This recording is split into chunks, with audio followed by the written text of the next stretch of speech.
이 시간 우리가 함께 나눌 하나님의 말씀은 계속해서 로마서입니다. 로마서 13장 1절부터 14절까지 말씀입니다. 네, 오늘 우리가 함께 나눌 말씀은 순서대로 지금 우리가 로마서를 읽고 있는데 로마서 13장 1절부터 14절까지 전체 13장 말씀을 한번 살펴보도록 하겠습니다. 네, 먼저 오늘 이 자리에 귀한 걸음으로 찾아오셔서 이 자리에 함께 해주시는 우리 존경하는 성도님들과 또 우리의 희망인 청년과 학생 여러분들을 진심으로 환영합니다. 환영합니다. 우리 학생들은 별로 환영을 안 받고 싶은가 봐요. 환영합니다, 학생들. 네, 여러분, 오늘 우리는요, 이 매우 중요하고도 아주 구체적인 질문으로 이 말씀을 시작하려고 합니다. 질문의 내용은 이겁니다. 여러분은 지금 무엇으로 예배하고 계십니까? 여러분은 지금 무엇으로 예배하고 계십니까? 아마 많은 분들이 이 예배라고 하면 지금 이 시간 이 예배당에 앉아서 찬송을 부르고 말씀을 듣는 어떤 이 기독교적인 행위를 떠올리실 것입니다. 물론 이것은 너무나도 중요하고 복된 예배입니다.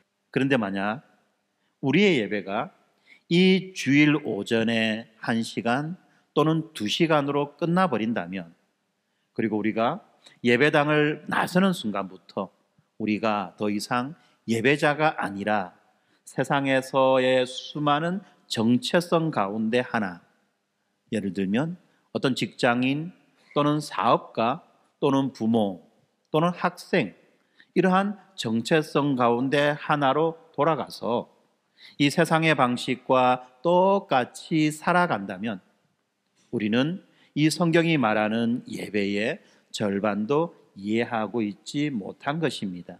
오늘 이 자리에 함께하고 있지만 이 예배에 대해서 잘 모르시는 분들은 어쩌면 이렇게 생각할 수도 있어요. 목사님, 솔직히 저는 이 복음이니 은혜니 하는 말들이 너무 추상적이고 관념적으로 들립니다.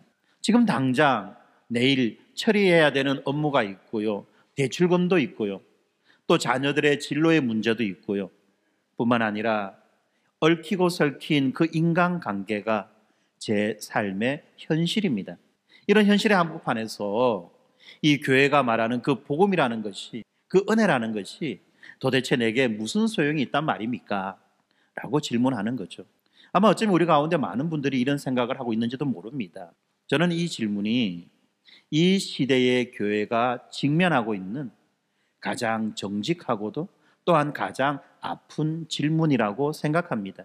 만약에 우리 기독교가 전하는 이 복음이 그 한 사람의 가장 치열한 삶의 문제, 다시 말하면 이 재정과 돈의 문제, 그리고 권력의 문제, 관계의 문제, 그리고 내면의 욕망의 문제들에 대해서 아무런 구체적인 대답도 해결할 능력도 제시하지 못한다면 그 복음은 이 박물관의 유물처럼 박제된 구호에 불과하다는 것입니다.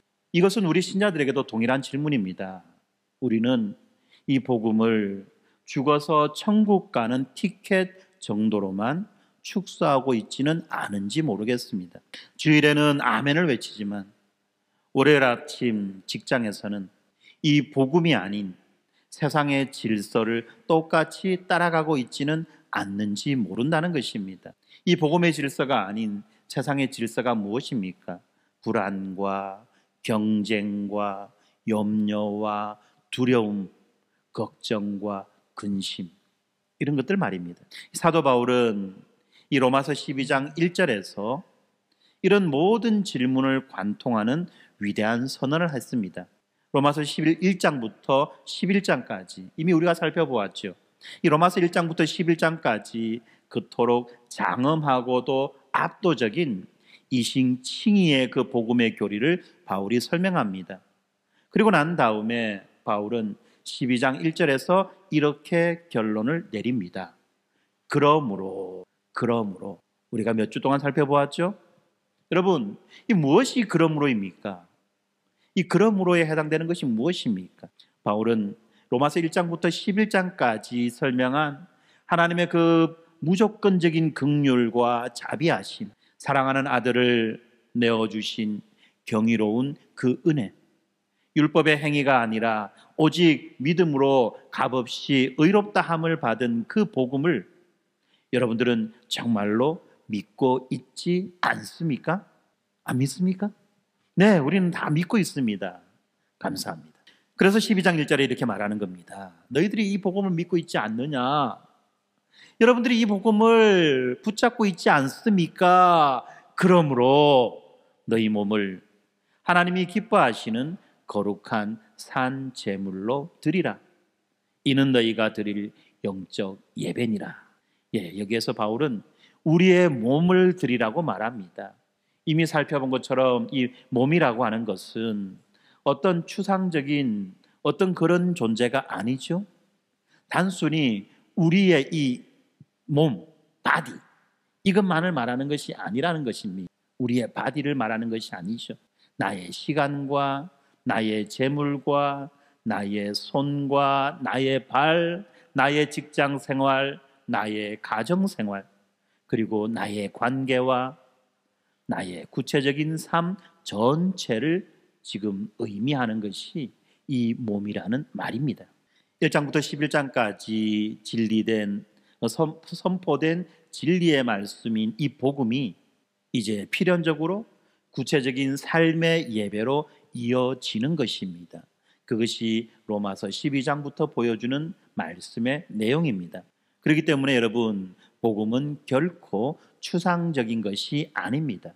복음은 우리의 삶을 통째로 요구하는 가장 구체적이고 실제적인 하나님의 능력이라는 것입니다. 그렇다면 이 삶의 예배가 구체적으로 무엇을 말하겠습니까? 오늘 본문 이 로마서 13장은 우리가 예배당 밖의 현실에서 마주하는 이 세 가지 가장 구체적인 영역에서 그 영적 예배가 무엇인지를 보여주고 있습니다. 첫 번째는 이 국가와 권력이라고 하는 이 사회적 질서와의 관계를 말합니다. 두 번째는 이웃이라고 하는 이 대인 관계의 질서를 말합니다. 그리고 세 번째는 자기 자신이라고 하는 개인적이고 내면적인 삶의 질서를 말합니다. 그래서 오늘 우리는 말씀을 통해서 이 로마서 1장부터 11장까지의 그 위대한 복음이 어떻게 우리의 가장 구체적인 삶의 영역에서 새로운 질서를 창조해내는지를 살펴볼 것입니다.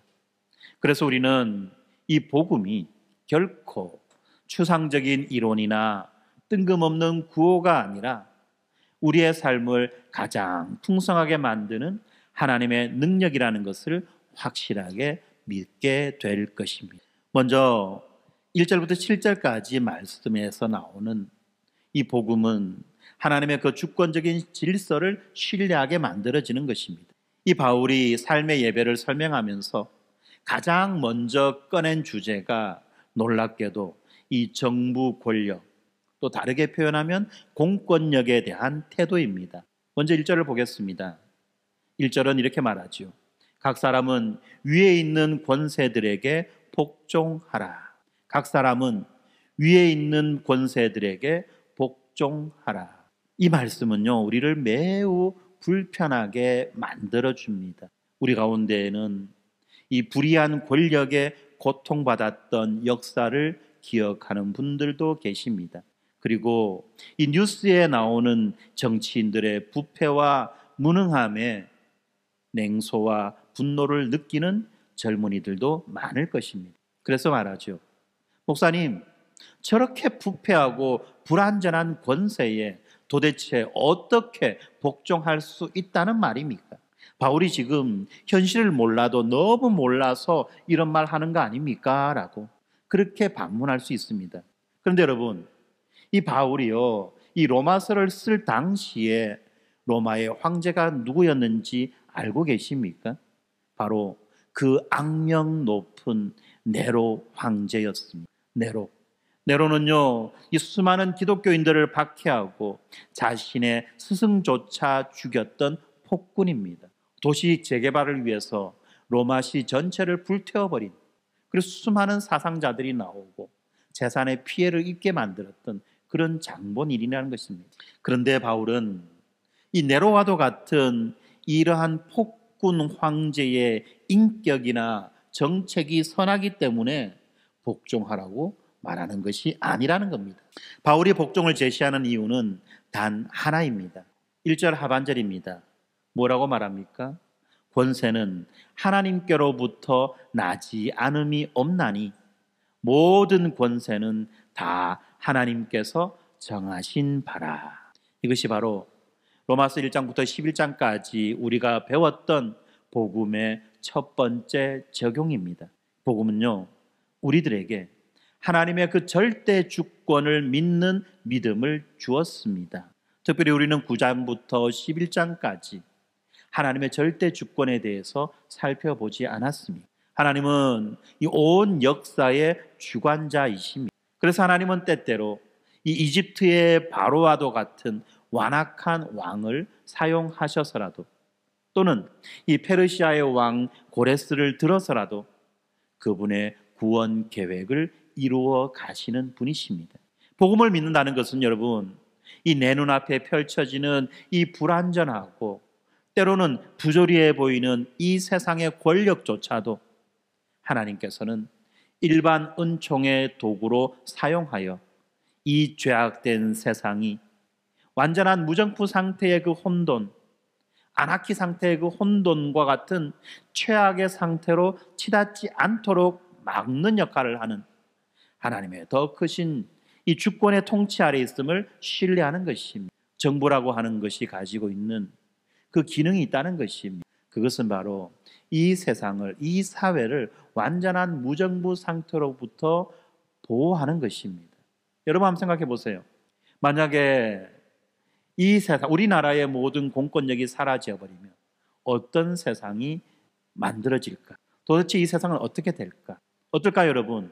아무도 교통 질서를 지키려고 하지 않을 것이고, 아무도 타인의 생명과 재산을 보호하려고 하지도 않을 것이고, 모든 사람들이 다 자기의 힘과 자기의 능력대로 살아가려고 할 것입니다.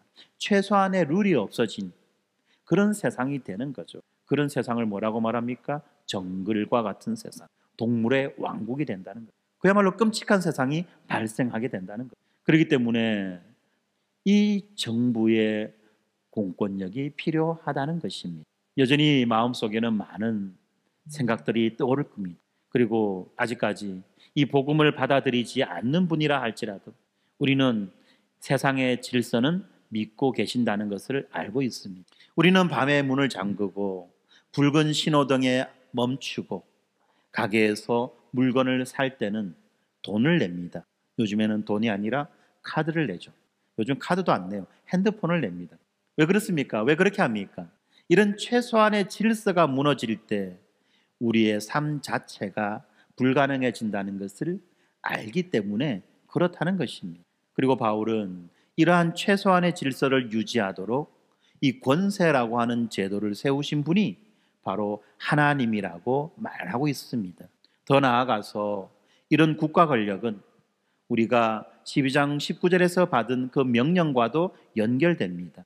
너희가 친히 원수를 갚지 말고 하나님의 진노하심에 맡기라. 너희가 친히 원수를 갚지 말고 하나님의 진노하심에 맡기라. 무슨 말씀입니까? 사적인 복수를 해서는 안 된다는 말씀이죠.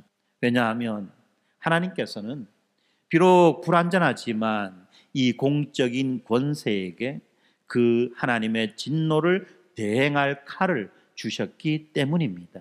그래서 4절이 이렇게 말합니다. 그는 하나님의 사역자, 일꾼이 되어 악을 행하는 자에게 진노하심을 따라 보응하는 자니라 라고 말하고 있습니다. 하나님의 사역자, 하나님의 일꾼이라고 말합니다. 불의한 지도자라고 할지라도 그렇다는 것입니다. 그러면 복음으로 이러한 새로운 질서의 삶을 사는 성도와 이 삶의 예배가 어떻게 연결될까요?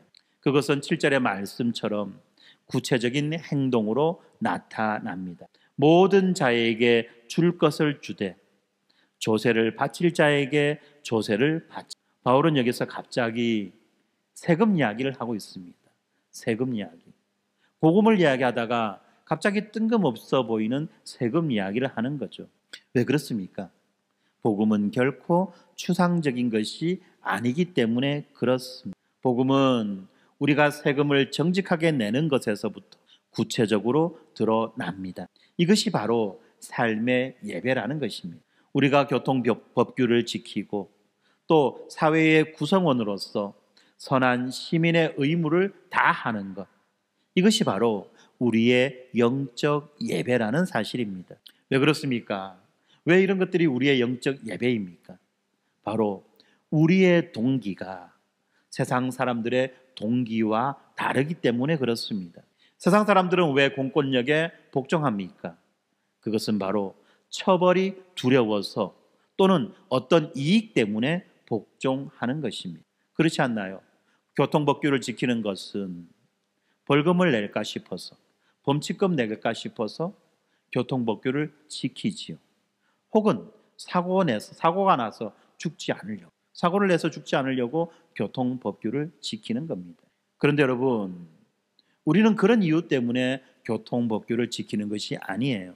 우리는 이 양심을 따라서 복종하는 것입니다. 왜 그렇습니까?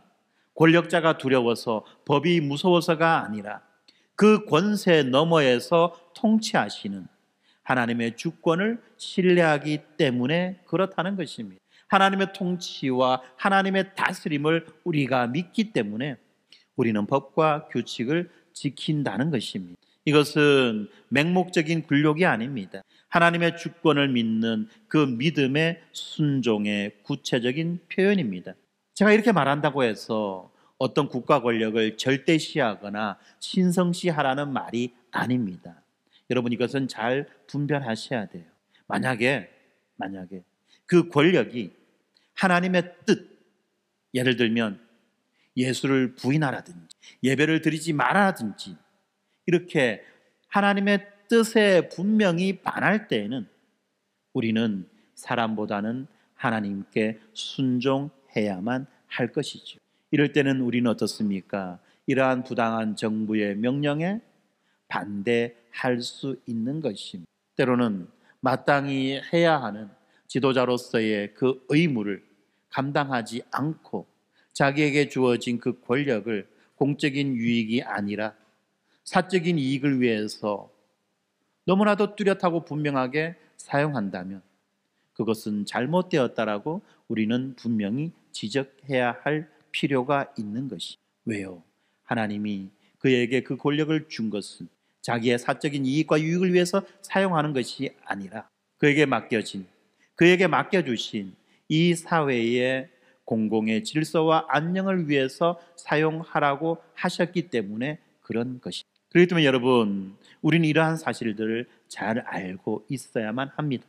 복음은요, 우리를 어떤 현실 도피적인 신비주의자나 또는 이 사회의 불만만 가득한 그런 무정부주의자가 아니라 이 땅에 두 발을 딛고 서서 하나님의 주권을 신뢰함으로 사회적 질서를 존중하는 가장 책임감 있는 시민으로 살아가는 새로운 질서를 창조해 주는 것입니다. 이것이 바로 복음이 우리에게 이 위에 있는 권력의 권세에 순종하라는 말씀의 이유입니다. 바로 사회의 질서를 존중하는 가장 책임감 있는 시민으로 살아가는 것.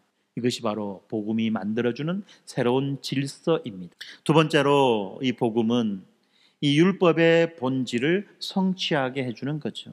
바울은 이제 우리의 삶의 예배가 드려야 될 두 번째 영역으로 넘어갑니다. 그것은 바로 이웃과의 관계입니다. 8절을 봅니다. 피차 사랑의 빚 외에는 아무에게든지 아무 빚도 지지 말라. 네, 방금 바울은 7절에서 해야 할 것을 다 하라고 말했죠. 해야 할 것, 어떤 거죠? 조세와 관세와 두려움과 존경, 이런 것들을 모두 다 하라고 말합니다. 모든 빚을 다 갚으라고 말했습니다. 그런데 8절에서는 우리가 평생 갚으며 살아야 할 유일한 빚, 절대로 다 갚을 수 없는 빚이 있다고 말합니다. 그것이 바로 사랑의 빚인 것입니다. 왜 우리가 이러한 사랑의 빚을 졌는지 여러분은 알고 계십니까? 그것은 우리가 도덕적으로 더 우월해서 이런 빚을 진 것이 아닙니다. 로마서 1장부터 11장의 복음이 말하는 것은 우리가 하나님께 도저히 갚을 수 없는 죄의 빚을 진 파산자였는데 하나님의 아들 예수 그리스도께서 십자가에서 그 빚을 다 갚아주셨다는 사실입니다. 우리는 그 용서받은 빚이 너무나도 크기 때문에 이제 그 은혜에 감격하여 이웃에게 사랑의 빚을 갚으며 사는 자들이 된 것입니다. 이어서 바울은 이 사랑이 율법과 어떤 관계에 있는지 놀라운 선언을 합니다. 8절의 하반절인데 남을 사랑하는 자는 율법을 다 이루었느니라. 그리고 10절에서는 이 선언을 확정합니다. 그러므로 사랑은 율법의 완성이니라. 여러분, 이 말씀이 왜 그토록 혁명적인지 아십니까? 우리는 로마서 7장에서 이 율법의 한계와 인간의 절망을 보았습니다. 그래서 바울이 이렇게 고백하지요. 오호라 나는 공고한 사람이로다. 우리가 율법을 지키려고 발버둥을 치면 칠수록 우리는 이 율법의 조문에 갇혀 더 깊은 죄와 절망으로 빠집니다. 또는 위선적인 율법주의에 빠지게 되는 거죠. 낡은 질서 안에서 율법은 우리를 정죄하고 우리를 죽이는 칼이었습니다. 그런데 로마서 8장 4절이 놀라운 약속을 하고 있습니다. 육신을 따르지 않고 그 영을 따라 행하는 우리에게 율법의 의로운 요구가 이루어지게 하려 하심이라. 성령을 따라 행하는 우리에게 율법의 의로운 요구가 이루어지게 하신다는 말씀입니다. 어떻게 그 율법의 요구가 우리 안에서 이루어질 수 있을까요? 오늘 본문 로마서 13장 8절부터 10절까지 말씀이 바로 로마서 8장 4절의 구체적인 성취입니다. 그 율법의 의로운 요구가 무엇입니까? 그것은 살인하지 말라, 간음하지 말라, 도둑질하지 말라라고 하는 이 수천 개의 조문이 아니라 그 모든 것을 단 하나로 요약하고 완성하는 사랑이라는 것입니다. 복음은 결코 우리를 율법주의자로 만들지 않습니다. 도리어 복음은 우리를 사랑의 실천가로 만들어 줍니다. 낡은 질서는 율법의 조문을 지키며 이웃을 판단하고 정죄합니다. 그래서 말하지요. 저 사람은 주일 성수를 안 했어. 저 사람은 11조를 안 했어. 저 사람은 예배 시간에 졸았어. 이렇게 판단하고 정죄하는 것이 바로 낡은 질서라는 것입니다. 그러나 복음으로 말미암은 새로운 질서는 이렇게 말하지 않고 10절의 말씀처럼 행동한다는 것입니다. 10절의 말씀, 사랑은 이웃에게 악을 행하지 아니하나니. 사랑은 이웃에게 악을 행하지 아니하나니. 복음이 추상적이지 않고 구체적이라는 사실이 여기에서도 드러납니다. 여러분, 살인하지 말라고 하는 이 율법의 조문을 지키는 것은 쉽습니다. 안 죽이면 돼요. 안 죽이면 돼요. 그렇지만 사랑은 무엇을 요구합니까? 그것은 바로 강의실에서 또는 SNS에서 여러분의 말로 친구의 명예를 살인하지 않는 것입니다. 친구의 명예를 살인하지 않는 것이 바로 살인하지 말라는 사랑의 계명이라는 것입니다. 마찬가지로 이 도둑질하지 말라는 조문을 지키는 것은 쉽습니다. 하지만 사랑은 무엇을 요구합니까? 그것은 바로 학생들이 시험을 칠 때 부정행위로 학점을 도둑질하지 않는 것입니다. 팀 프로젝트에서 이 팀 과제에서 무임승차하여 동료의 시간을 도둑질하지 않는 것입니다. 간음하지 말라는 조문을 지키는 것도 쉽습니다. 하지만 사랑은 무엇을 요구합니까? 그것은 바로 음란물과 잘못된 성적 관계로 이웃의 인격을 간음하지 않는 것을 요구합니다. 사랑은 소극적으로 악을 행하지 않는 것일 뿐만 아니라 적극적으로 내 이웃을 내 자신과 같이 사랑하는 것입니다. 어떻게 이것이 가능합니까? 우리의 노력과 의지로는 결코 불가능합니다. 이미 우리는 이러한 일을 하는데, 판단하고 정죄하는 일을 하는데 너무나도 익숙해져 왔어요. 그래서 로마서 5장 5절이 이렇게 말씀하는 것입니다. 우리에게 주신 성령으로 말미암아 하나님의 사랑이 우리 마음에 부은 바 되었습니다. 성령께서 하나님의 그 사랑을 우리의 마음에 가득 부어주셨다는 것입니다. 복음은 우리에게 불가능한 사랑을 명령하는 것이 아니죠.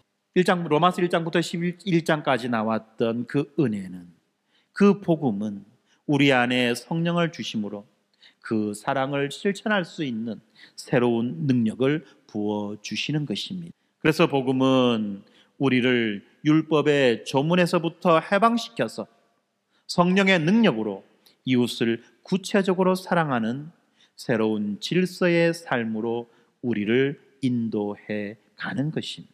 여러분, 잘 아셔야 됩니다. 우리는 판단하고 정죄하는 것에, 다른 사람의 뒷담화하는 것에 너무나도 익숙해져 왔고 그것이 잘못인지도 모른 채 그렇게 행합니다. 그래서 뭐라고 말하죠? 우리끼리 이야기인데 이런 식으로 먼저 밑바닥을 깔아놓고 자기의 생각들을 풀어갑니다. 다 다른 사람의 뒷담화, 다 다른 사람을 판단하고 정죄하는 거죠. 그것은 옛 질서입니다. 복음이 우리에게 가져다 준 새 질서가 아닙니다, 여러분. 이어지는 세 번째 단락에서 복음은 이 종말론적인 긴박감, 마지막 날에 대한 분명한 인식으로 거룩을 추구하게 만들어 주고 있습니다. 이제 바울은 우리들의 그 삶의 예배가 드려야 될 마지막 영역, 다시 말하면 우리 자신의 내면과 개인의 삶으로 초점을 이동하고 있습니다. 그는 이 사회관계와 이웃관계를 먼저 다루고 난 다음에 이제 우리에게 아주 긴급한 경고의 사이렌을 울리고 있습니다. 11절입니다. 또한 너희가 이 시기를 알거니와 자다가 깰 때가 벌써 되었으니, 자다가 깰 때가 벌써 되었으니. 여러분, 지금이 어떤 시기입니까? 지금이 어떤 시기입니까? 자다가 깰 때입니다. 혹시 한번 둘러보세요. 그리고 흔드세요. 자다가 깰 때입니다. 많은 분들이요, 여러분, 영적인 잠, 이 영적인 잠에 빠져 있습니다. 이 영적인 잠이 뭡니까? 바로 관성의 잠이라는 것입니다. 습관을 따라서, 관성을 따라서 아무 생각 없이 살아간다는 것입니다. 그러다 보니까 이 주일 예배는 습관이 되었고, 또한 삶의 치열함과 예리함은 무뎌지고 말았습니다. 그냥 어제와 같은 오늘을 살아가는 것입니다. 그것뿐만이 아닙니다. 많은 분들이, 특별히 우리 젊은이들이, 학생들이 이 세상의 잠에 빠져 있습니다. 그래서 뭘 합니까? 스펙 쌓기에 열중합니다. 취업 준비에 열중합니다. 연애에 열중합니다. 오락에 빠져듭니다. 많은 젊은이들이 이 세상의 소리에는 너무나도 민감하게 깨어 있지만 정작 이 하나님의 음성에는 깊이 잠들어 버렸다고 말하는 것입니다. 이 세상의 소리에는 너무나도 민감하게 반응합니다. 그래서 뭐 하나 조금만 관심 끌 만한 소재들이 생기면 모든 사람들이 거기에 집중합니다. 그렇지만 우리를 흔들어 깨우는 그 하나님의 음성에는 깊이 잠들어 있다는 것입니다. 그래서 바울은 외치고 있습니다. 깨어나라! 깨어나라! 왜 우리가 지금 깨어나야 합니까? 11절 하반절입니다. 이는 이제 우리의 구원이 처음 믿을 때보다 가까웠습니다. 우리의 구원이 처음 믿을 때보다 가까워졌기 때문에 우리가 깨어나야 한다는 것입니다. 그러면 어떤 분들이 이렇게 질문할 겁니다. 아니 목사님, 로마서 3장에서 우리가 이미 믿음으로 구원받았다라고 말씀하지 않았습니까? 이미 구원받았는데 또 무슨 구원을 받으라고요? 예, 맞습니다. 로마서 3장에서 우리는 이미 구원받았다고 말합니다. 그런데 이 구원이 어떤 구원인지, 이렇게 말하는 구원이 어떤 구원인지 우리는 알아야만 합니다. 성경에서 말하는 구원은 이 세 가지의 시제를 가지고 있습니다. 먼저 과거적 구원입니다. 과거적 구원. 이것은 바로 우리가 믿음으로 의롭다 되었다는 그 사실을 말하는 것입니다. 약간 어려운 말로 말하면 칭의의 구원이라고 말하죠. 칭의의 구원. 우리가 예수 그리스도를 주로 고백하고 시인하는 그 순간에, 다시 말하면 우리가 복음을 믿는 그 순간에 이미 우리는 의롭다고 인정받은 자입니다. 우리는 이미 의롭다고 인정받은 자예요. 이미 우리는 구원받았다라고 그렇게 인정받는 자입니다. 그것을 칭의라고 말하는, 이 칭의의 사건은 우리가 예수를 믿을 때 일어나는 단회적 사건입니다. 단 한 번 일어나는 사건이라는 것입니다. 단 한 번. 그래서 두 번, 세 번, 네 번 이 칭의를 받는 사람은 없어요. 칭의는 단 한 번입니다. 그리고 이 칭의는 앞으로 우리의 구원이 완성될 것이라고 하는 일종의 계약금이고 보증서라는 것입니다. 그런데 성경에는요, 두 번째 개념이 나옵니다. 두 번째 시제가, 구원에 대한 두 번째 시제가 나와요. 그거는 바로 현재적 시제인데요, 우리는 지금 거룩하게 변화되어 구원을 이루어 가고 있는 것입니다. 이것을 약간 또 어려운 말로 말하면 성화의 구원이라고 말하는 것입니다. 칭의의 구원은 과거에 단 한 번 일어난 사건입니다. 물론 아직까지 믿지 않는 자에게는 일어나지 않은 미지의 사건이죠. 그러나 믿는 자에게는 모두 그 믿음의 순간에, 고백의 순간에, 결단의 그 순간에 단 한 번 일어나는 단회적 사건이 칭의라고 말한다면, 날마다 거룩하게 변화되어 구원을 이루어가는 이 현재적 구원은 성화의 구원이라고 말합니다. 이 성화의 구원은 매일 우리의 일상 가운데 끊임없이 일어나는 것입니다. 이것이 구원의 현재적 구원인 거예요. 그런데 이 바울이 로마서 13장에서 말하고 있는, 우리가 지금 살펴보는 이 본문에서 말하고 있는 이 구원, 지금은 깰 때라라고 말하는 이 구원의 그것은 바로 과거적 구원도 아니고 현재적 구원도 아니라 최종적인 구원, 미래적 구원을 말하는 것입니다. 다시 말하면 예수 그리스도께서 다시 오실 때 우리가 받게 되는 영화라는 것입니다. 영화라는 거예요. 이 영화의 구원이라고 말하죠. 칭의의 구원이 과거적 사건이었다면 성화의 구원은 현재적 사건이고, 영화의 구원은 미래에 일어날 또 단 한 번의 사건이라는 것입니다. 그것이 언제 일어난다고요? 마지막 그 때에, 마지막 그 날에, 예수 그리스도께서 다시 오시는 그 날에 일어난다는 것입니다. 바로 그 구원을 지금 바울은 로마서 13장에서 말씀하고 있는 것입니다. 바울은 12절에서 이 시기를 아름다운 비유로 설명합니다. 이때를 뭐라고 말합니까? 밤이 깊고 낮이 가까웠으니, 밤이 깊고 낮이 가까웠으니 우리가 깰 때가 되었다 라고 말하고 있죠. 우리가 살아가는 이 세상은 밤입니다. 밤. 영어로 말하면 night. 바로 죄와 고통과 어둠이 지배하는 그 낡은 질서의 시간인 것입니다. 그런데 이제 저 멀리 뿌옇게 또는 붉게 동이 터오르고 있습니다. 예수 그리스도의 재림이라고 하는 그 날, 새로운 질서의 완성이 밝아오고 있다는 것입니다. 그렇다면 이 밤이 지나고 낮이 다가오는 이 새벽의 시간을 살아가는 우리는 어떻게 살아야만 할까요? 여러분, 세상 사람들은요, 이 밤이 영원할 것처럼 살아갑니다. 그래서 뭐라고 말합니까? 인생 별거 있나? 죽음은 끝이지. 죽음은 끝이지. 그렇게 생각하며 이 밤의 질서 속에서 먹고 마시고 즐기라고 그렇게 말합니다. 그래서 뭐라고 사람들이 노래합니까? 노세 노세 젊어서 놀아. 늙고 힘없으면 놀도 못한다. 젊었을 때, 힘 있을 때 그때 좀 화끈하게 놀아봐야 되지 않겠나라고 말하는 겁니다. 죄송합니다. 표현이 너무 올드해가지고. 그렇지만 여러분, 우리 기독교인들은요, 이 낮이 반드시 온다는 것을 아는 사람들입니다. 바로 이 알미, 우리의 삶을 추상적인 것이 아니라 구체적이고 긴박하게 만들어주는 원동력인 것입니다. 그렇지 않습니까?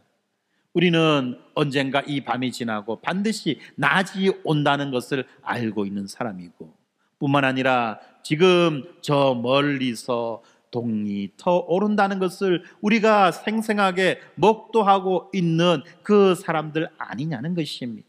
바로 그 사실 때문에 우리는 우리의 삶을 긴박하게 그리고 구체적으로 살아가는 것입니다.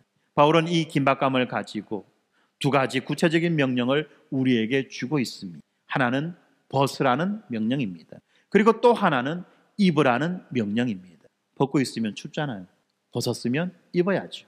무엇을 벗습니까? 먼저 12절부터 13절까지 어둠의 일을 벗으라고 말합니다. 그렇죠. 낮이 가까웠는데 여전히 밤의 옷을 입고 있는다면 어떻습니까? 많이 부끄럽지 않겠습니까? 밤의 옷이 뭡니까? 밤의 옷, 잠옷. 잠옷을 입고 거리를 돌아다닌다면 좀 거시기하죠. 많은 사람들이 볼 겁니다. 몇 분 지나지 않아서 SNS에 올라갈 겁니다. 이런 사람도 다 있네.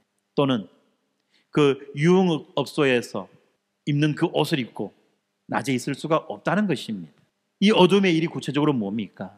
13절이 그 어둠의 일을 아주 구체적으로 말합니다. 방탕하거나 술 취하지 말며 음란하거나 호색하지 말며 다투거나 시기하지 말고. 방탕하거나 술 취하지 말며 음란하거나 호색하지 말며 다투거나 시기하지 말고라고 말씀합니다. 여러분, 이것이 우리 젊은이들의 삶과 동떨어진 이야기가 아닙니다. 이 방탕함과 술 취함은 오늘날 대학가의 그 MT와 그리고 직장의 그 회식 문화 속에서 구체적으로 우리를 유혹합니다. 이 음란과 호색은 여러분의 그 스마트폰과 컴퓨터를 통해서 단 한 번의 클릭으로도 접근 가능한 현실의 죄악입니다. 다툼과 시기는 어떻습니까?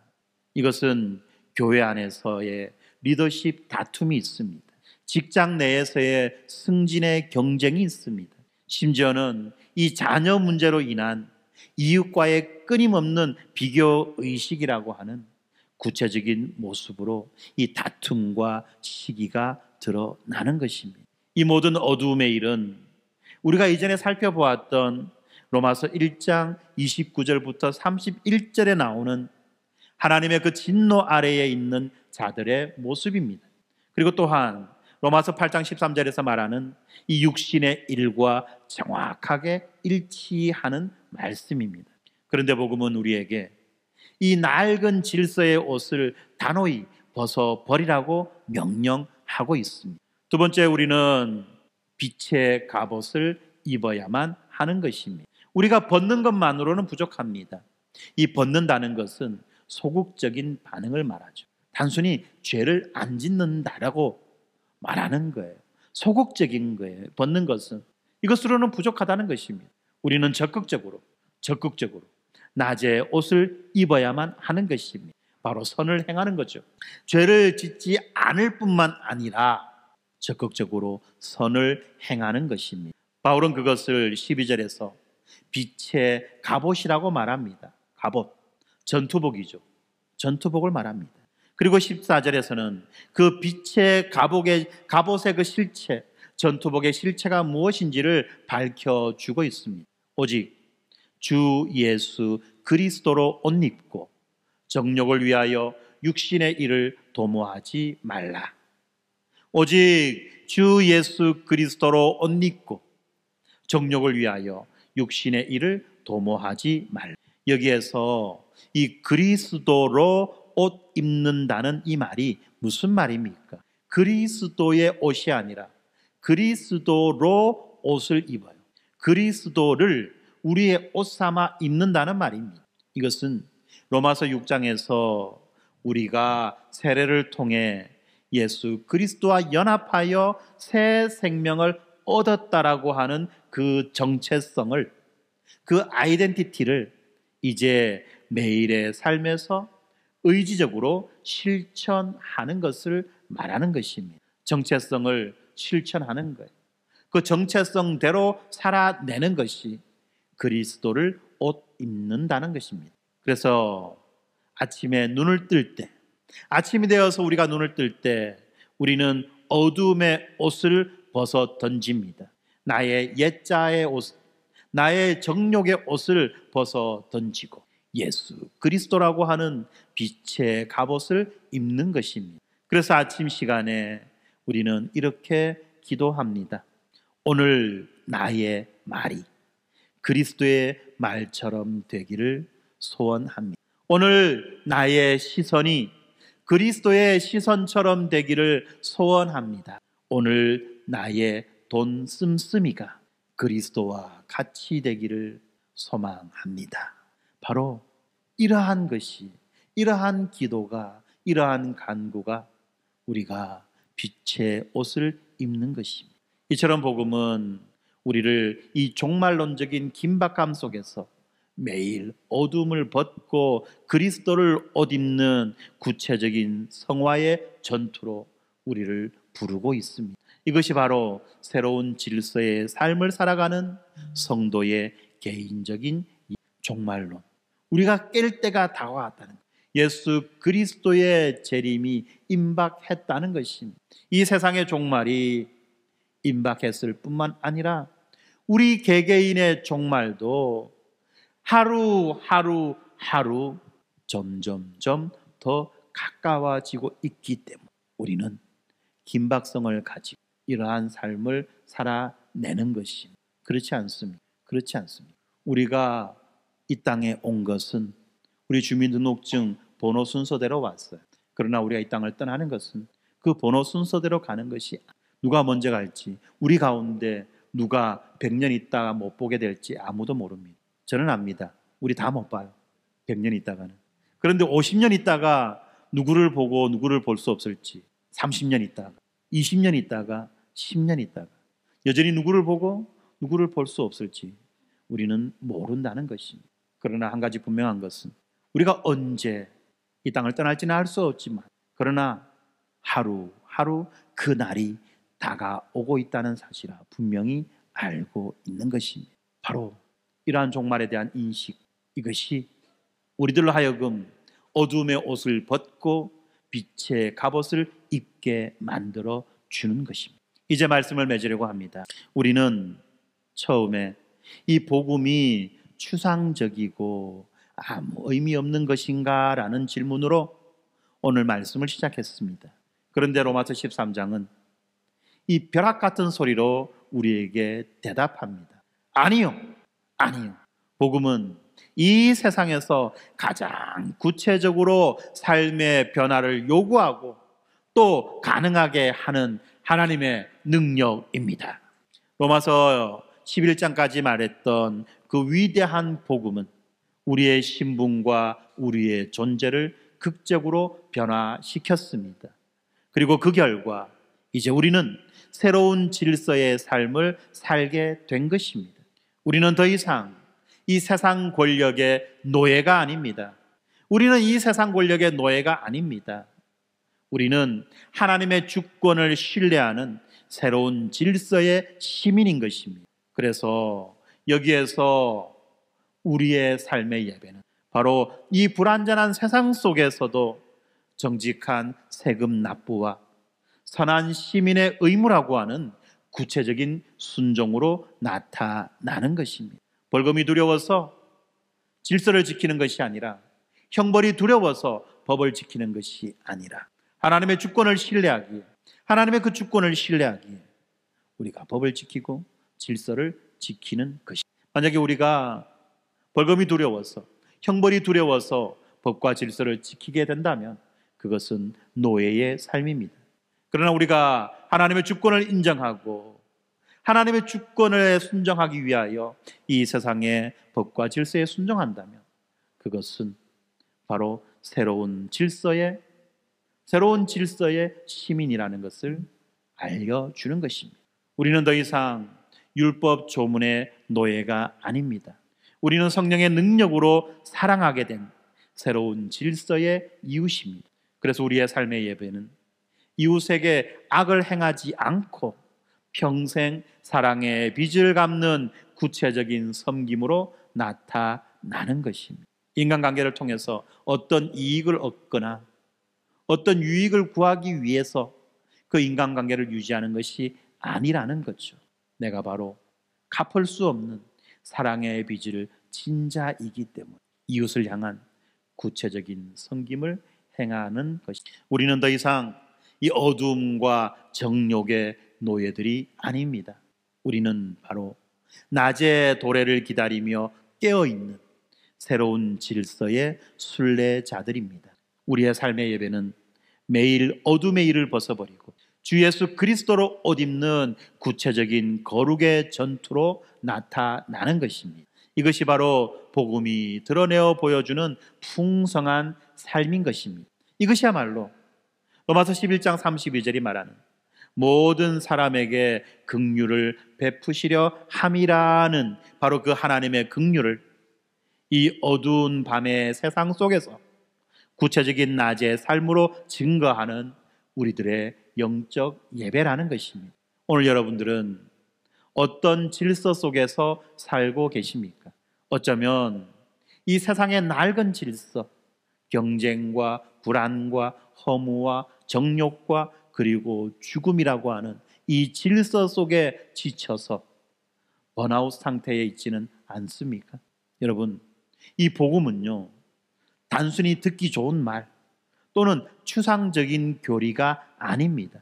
이 복음은 여러분들을 이 낡은 질서에서 건져내어 하나님의 주권과 사랑과 소망이 다스리는 새로운 질서로 옮겨 심는 하나님의 구체적인 초청장이라는 것입니다. 이 은혜의 초청에 여러분 응답하지 않으시겠습니까?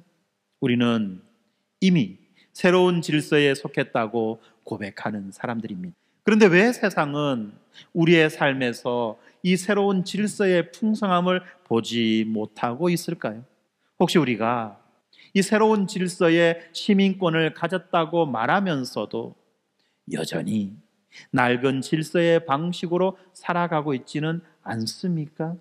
우리가 하나님의 주권을 신뢰한다고 말하면서도 여전히 세상의 권력 앞에서 비굴하거나 또는 세상과 똑같이 분노만 하고 있지는 않습니까?